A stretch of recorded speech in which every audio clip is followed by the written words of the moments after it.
Well, we're at the back of the famous Trinity Library. Does every college have their own library? Would you please say something about Trinity Library? Okay.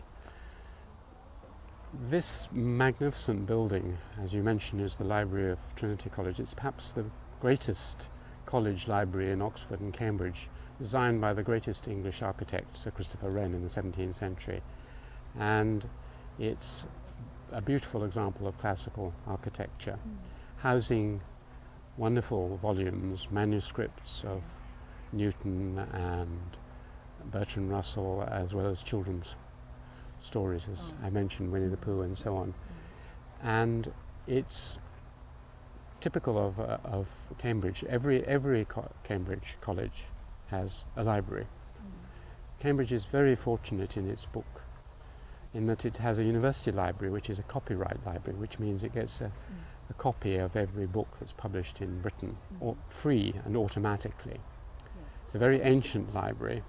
It's got a wonderful Chinese and Japanese collection, one of the greatest in the world, among other things. So it's a great research library. So you have the university library, then you have each college has a teaching and research library.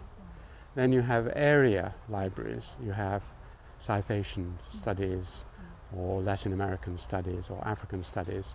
And then each department and faculty will also have a library, like the Haddon Library in the Faculty of Archaeology and Anthropology.